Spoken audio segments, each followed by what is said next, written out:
지난번 이집트 원전 부자재 매출로 3조 원을 올린 대한민국의 사우디아라비아가 약 12조 원 규모 원자력 발전소 건설 사업에 참여 의사를 묻는 입찰 참여 요청을 보냈습니다.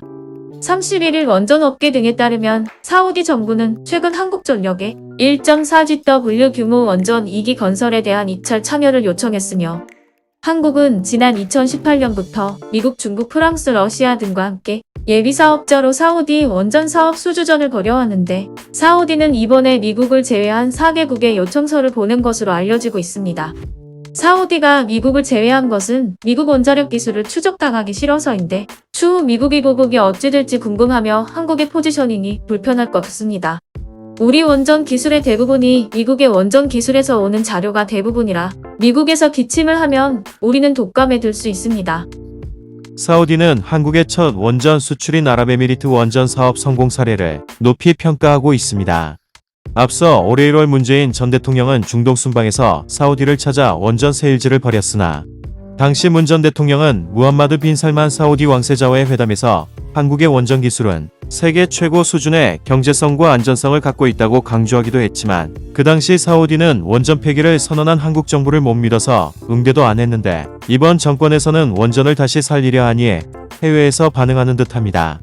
한국은 이명박 정부 때인 2009년 UAE 원전 수출 계약을 따냈고 이후 186억 달러, 약 23조 원을 들여 한국형 원자로 APR 1404기를 준공했으나 원전은 건설 부문보다 건설 이후 유지 보수 운영 부문의 매출이 더 큰데 우리나라가 원전 폐기라는 정책을 하는 바람에 대한민국을 못 믿어 UAE 원전 1기 2기의 유지 보수 운영권은 우리가 받지 못하고 웨스팅하우스의 하청을 받는 서름을 겪어야 했으며 이번 3기 이후는 유지 보수 운영권을 우리가 맡도록 최선을 다해야겠습니다.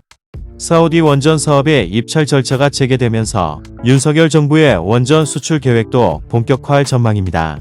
정부는 탈원전 정책 폐기와 원전의 수출 산업화를 국정과제로 삼았으며 2030년까지 원전 10기 수출을 목표로 하고 있습니다.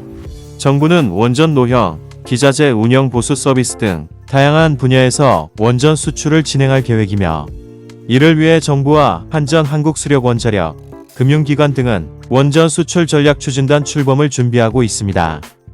한전이 사우디 원전 수주에 성공하면 체코, 폴란드 등 입찰이 본격화한 국가에서의 수주에도 힘이 실릴 수 있으며 신규 원전 발주 국가 발굴에도 유리합니다. 다만 사우디가 앙석인 이란의 핵 개발을 견제하겠다는 이유로 국제원자력기구의 핵 사찰을 받으라는 미국의 요구를 거부하고 있다는 점이 걸림돌이 될 수도 있습니다. 이를 이유로 미국이 한국의 사우디 원전 수주에 제동을 걸 수 있다는 우려도 나오는데 정치력을 발휘해야 할 때 같습니다. 미국은 자국의 원자력법 123조에 따라 미국의 원천 기술을 사용하는 국가가 동의 없이 우라늄 농축을 하는 것을 막고 있으며 미국은 IAEA 추가의 정서 가입을 거부하고 있는 사우디에 원전을 수출하지 않으며 한국 원전도 미국의 원천 기술을 쓰고 있어 미국의 동의를 받지 못하면 이번 입찰에 참여할 수 없습니다. 결국 업계는 최근 한미 정상회담에서 이뤄진 양국의 원전 동맹에 기대를 걸 수밖에 없으며 이번 사우디 원전 수주는 대한민국의 원전 생태계의 전반적인 발전과 번영을 기여할 수 있습니다. 특히 원전은 건설 비용만이 아니라 유지보수 운영에서 더 많은 수익이 있는 것으로 알려졌습니다. 이 기회에 필리핀 바탄 원전 유지보수 및 재건설의 희망과 동남아시아 소형 모듈 원전 시장의 선두주자가 되길 바랍니다. 대한민국 원자력 관계자님들 파이팅입니다. 감사합니다.